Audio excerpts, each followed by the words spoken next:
नमस्कार, education agree में आपका स्वागत है। मैं हूं आपके साथ देवशिखा। राजस्थान में एसआई भर्ती 2021 को लेकर बड़ा सियासी और कानूनी घमासान छिड़ गया है।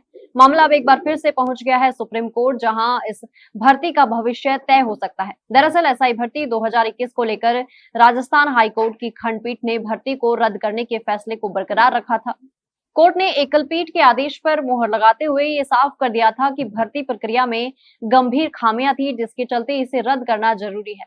इस फैसले के बाद से ही प्रदेश में हजारों अभ्यर्थियों के भविष्य को लेकर अनिश्चितता बनी हुई थी। इसी बीच अचयनित अभ्यर्थियों ने बड़ा कदम उठाते हुए सुप्रीम कोर्ट में कैविएट दायर कर दी है। ये कैविएट कैलाश चंद्र शर्मा और प्रमोद कुमार की ओर से अधिवक्ता के माध्यम से दाखिल की गई है।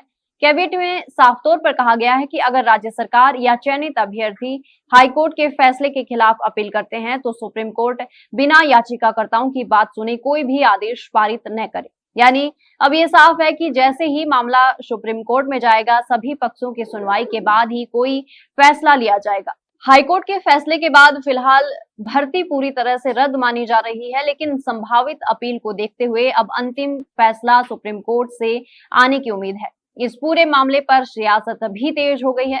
मंत्री किरोड़ीलाल मीणा के बयान के बाद संकेत मिले थे कि सरकार सुप्रीम कोर्ट जाने के मूड में नहीं है, जिससे सस्पेंस और बढ़ गया था।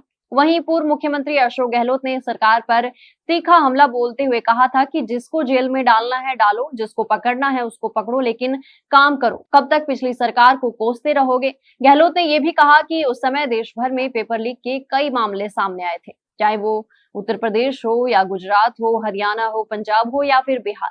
लगभग हर राज्य में ऐसे गिरोह सक्रिय थे और उसी माहौल में ये भर्ती भी हुई थी। वहीं इस फैसले को लेकर रविंद्र सिंह भाटी और हनुमान बेनीवाल जैसे नेताओं ने भी अपना समर्थन दिया, जिससे ये मुद्दा अब पूरी तरह से राजनीतिक रंग भी ले चुका है।